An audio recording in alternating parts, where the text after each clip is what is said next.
All right, so we are going to change a dressing today. So the first thing that I'm going to do is I'm going to verify my order. I'm going to gather my supplies. So I have my dressing change kit, my sterile gloves, my cotton tip applicators, clean gloves, and that's about it.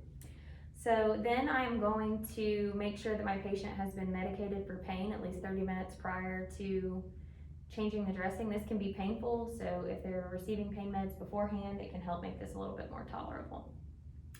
So then I'm going to go into the patient's room, I'm going to wash my hands, I'm going to identify my patient with 2 patient identifiers, so name and date of birth, and then I'm going to explain to them what I'm going to be doing. So, hello Mr. Jones, today I'm going to be changing your dressing. So we're going to have to roll you over onto your belly. What I'll do is I'll gently remove that old dressing, take a look and see how that's going. We'll look at everything we take out and make notes of that, and then I will prepare my stuff, which I'll have to do a sterile technique, so that will require me to have to be very, very clean to make sure that we are taking the best care of this wound possible to try to get it healed up more quickly. Then I will get that dressed, we will cover it, and then I'll make sure before I leave the room that you're comfortable. While we're doing this procedure, I'll make sure to provide for privacy, that way we're not exposing you to the entire unit. So we'll roll you over on your belly, and I will cover you up. I'll accept your bum there so I can see your wound, and then I will remove that dressing, and then we'll go from there. Does that sound okay? All right, so then what I'm going to do is I'm going to wash my hands. Before I wash my hands, I'm gonna make sure my trash can is closed. I don't wanna wash my hands and then touch my trash can, move it over, and then have to wash my hands again. So I'm gonna make sure my trash can's closed. I'm gonna wash my hands, and I'm going to apply clean gloves.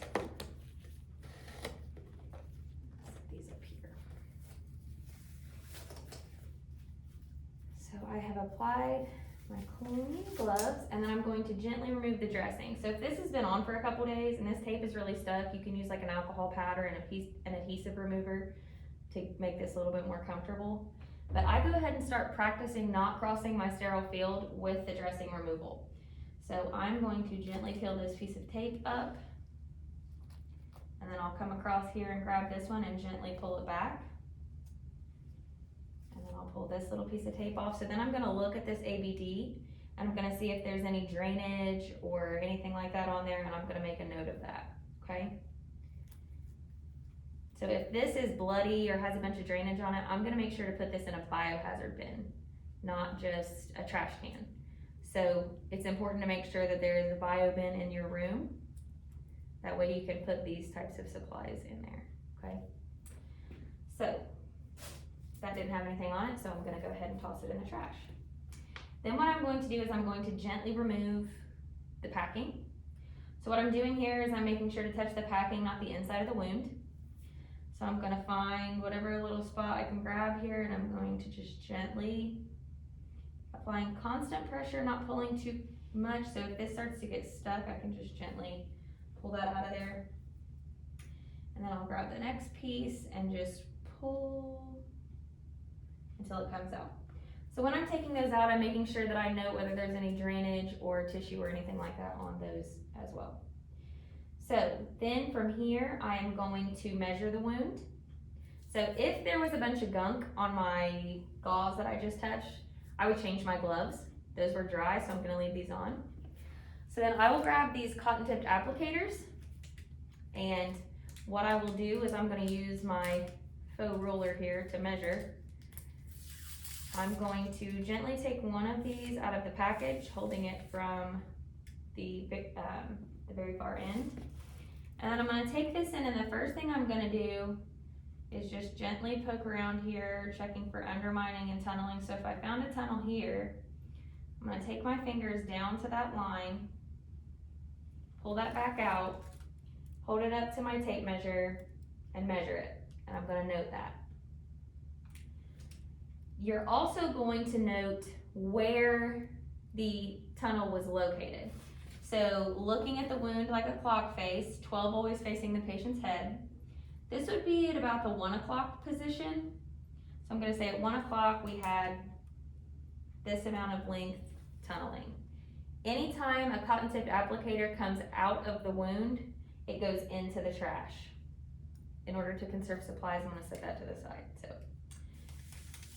And then I'm going to take another one and I'm gonna continue to go around. I'm gonna find the deepest point of the undermining.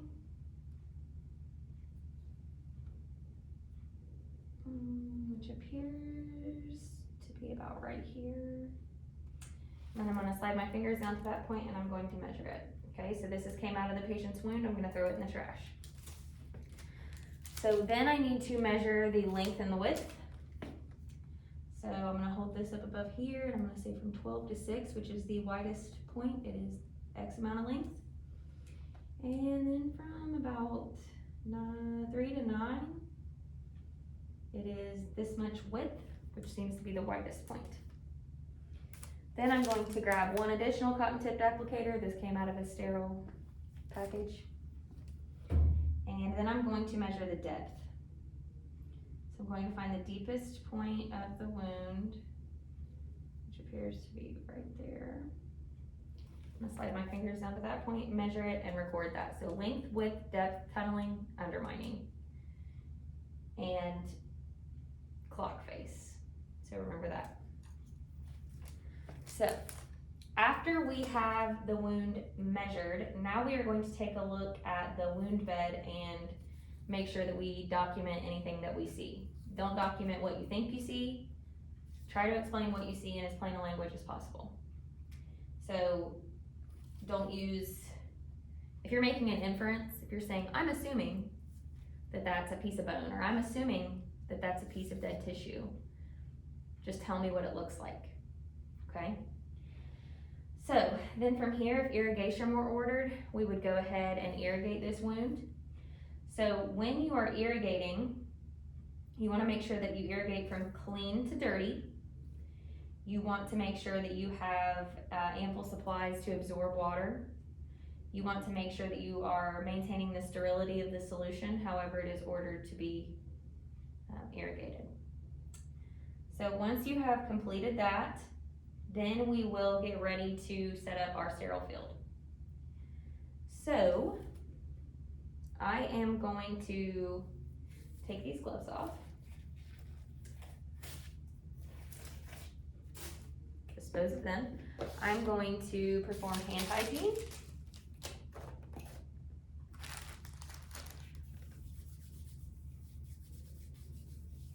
And apply another set of clean gloves. Now before I do that, I'm going to grab my water bottle here.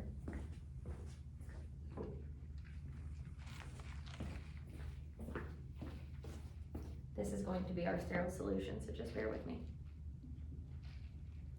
So I personally know that if I do not set my sterile solution at the right hand front of my area that I'm setting up in, that I will contaminate at some point. So I try to set my stuff up in a way that decreases my likelihood of contaminating as much as possible. So because this space is kind of weird, I'm gonna just scoot this over so I have more room to work with.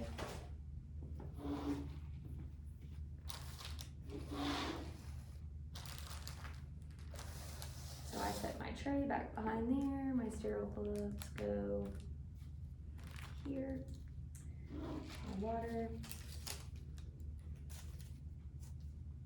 and those. Okay, so now I'm gonna go ahead and wash my hands again and apply clean gloves.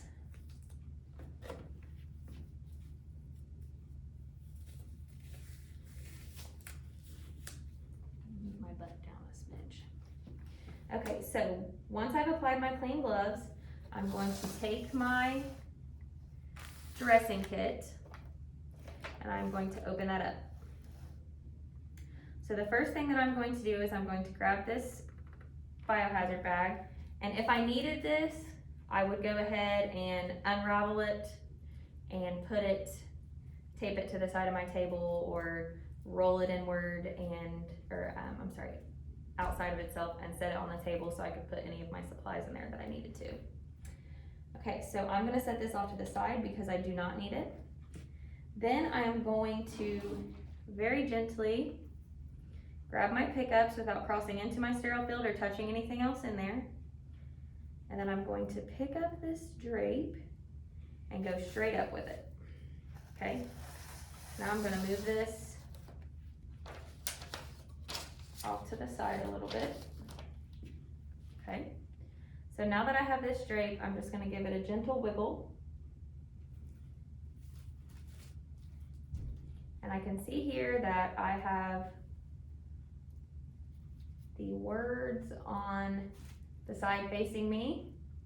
So I can touch this 1-inch border.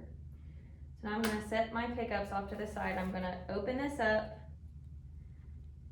and ever so gently lay this down. So because I set myself up in a weird position here, without crossing my sterile field, I'm gonna grab my sterile gloves and move them over here. And then I'm going to gently, again without crossing my sterile field, move it over here.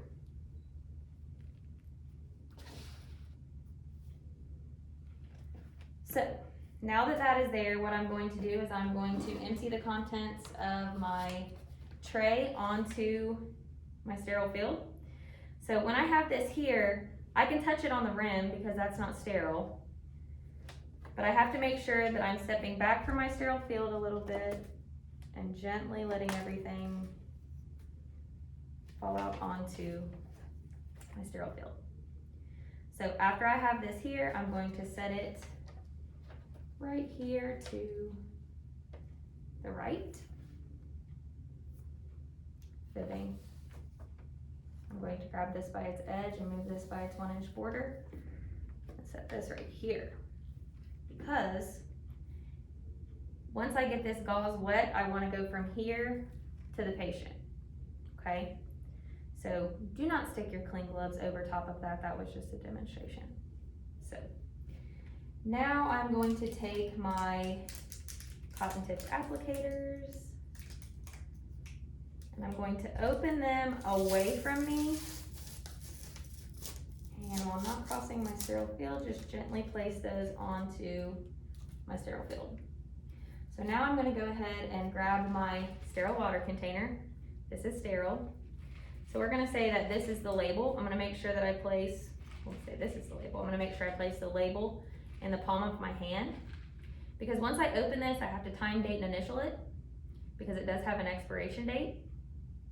So what I'm going to do is I'm going to place that label in my hand so that way I'm not pouring it over top of the label and causing any water to drip down on that to damage it. So that way it would just have to be thrown away because we wouldn't know when it was opened or when it expired or anything like that. So with this in my hand and making sure not to cross my sterile field, I'm going to open it. So twist off the lid, set it to the side. I'm going to come over here, making sure not to cross my sterile field, and I'm just going to pour about a 1/2 inch of water in there. So then I'm going to replace the cap and set that off to the side. So now that I have set up my sterile field and I'm ready to change my dressing, I'm going to go ahead and apply my sterile gloves.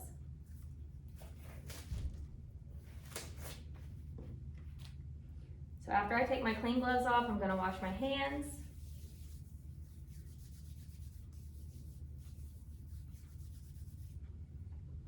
And because of the way I'm set up here so you can see everything, I'm going to just move the butt back a smidge. And I'm actually going to use the bed here to apply my sterile gloves. So if you've noticed, at any point I have not turned my back on my sterile field. You cannot do that. So if you turn your back, you can't promise that somebody didn't run in the room and touch something, or your patient didn't cough, or kick around and there are skin flakes flying everywhere. So just make sure that you are not turning your back on your sterile field, okay? So I washed my hands again, I've inspected my package, everything's within date, nothing looks off.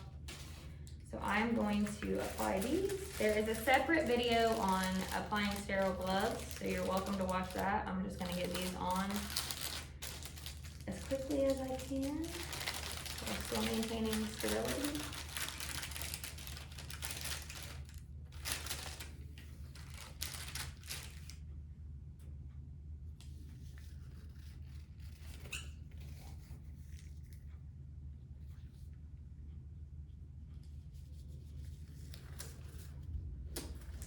So I messed my fingers up, but instead of freaking out, now that I'm sterile on sterile, I can touch that, okay? So now I'm gonna grab this by the center, pick it up, and put it in the trash. So if you notice, I kept my hands up above my waist in order to do that, okay? So even though my wrists are messed up here, I'm not gonna touch those because my hands are sterile. Are we clear? Cool. I don't know why I'm asking questions, because you can't respond. So from here, what I prefer to do is to go ahead and organize my supplies. That way they're all in an area that kind of makes sense to me. So I'm going to gently grab this ABD and set it right up there. I'm going to take these gauze and just set them off to the side. So that way now I can see everything that's in my kit. So now I'm going to cleanse my peri-wound area. So that is the area outside of the wound. So I'm gonna take a step back here so I can still see my sterile field and my patient. And what I'm going to do, so I can still angle my body. I do have peripheral vision, so that's good. So what I'm gonna do is I'm gonna tear this open, and then I'm gonna grab out one swab at a time. And I'm gonna take it from top to bottom. So from clean to dirty. When I'm done with this one, I'm going to throw it in the trash, making sure not to drop my hands below my waist. Then I'm going to take my next swab out, and I'm going to go the other direction. From clean to dirty, throw that in the trash. And then if I needed my third swab, I could use it, but this wound looks pretty clean, so I don't think we need to. So I'm gonna toss that in the trash. So hands are still sterile. From here, I'm going to take my gauze. So notice if something's on the left-hand side of my sterile field, I'm grabbing it with my left hand because I wanna go in and out. I don't wanna go like this and grab it, okay? So once I have my gauze in my hands, I'm going to gently unravel these.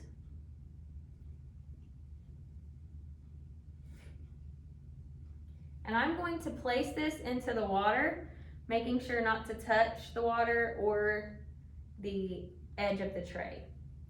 So then I'm gonna grab one more. Gently unravel. Set that down in there. So now that those are soaking, I am ready to begin packing my wound. So from here, I'm going to grab my wet gauze with my non-dominant hand, making sure not to touch the rim, and I'm just gently squeezing these out here. I'm gonna use my dominant hand to grab my cotton tipped applicator. And then from here, I'm just gonna find an end. I'm gonna keep this gauze wadded up in my hand because you do not want your gauze to touch the peri-wound area or the outside of the wound. So what I'm gonna do is I'm gonna come over here, so I'm backing up a little bit so I can still see my sterile field. And then I'm gonna place the tip of that gauze down into the wound. And I'm gonna use my cotton tipped applicator to just gently tuck that down in there.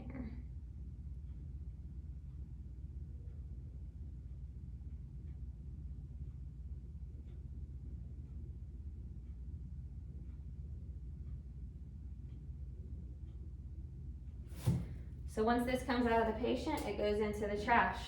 Notice that I did not turn my back on my sterile field and I did not drop my hands below my waist.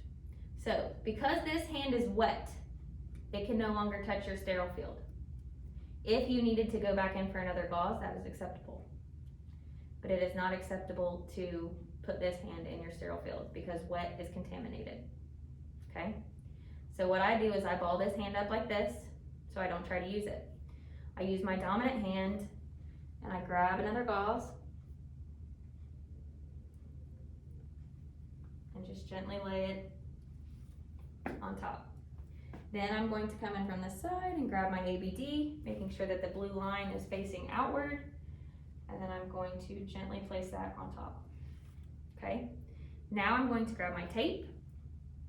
So because the tape is going on the outside of the dressing, you can undo this with both hands, because it's nearly impossible to do with gloves on, let alone one-handed. So then from here, I'm going to tape this down.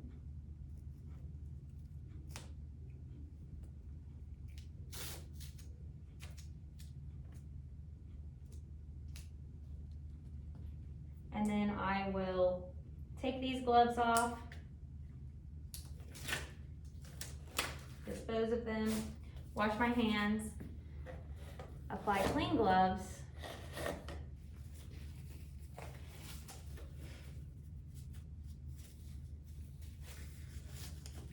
then I will time, date, and initial. So it is, we're gonna say it's 3:30.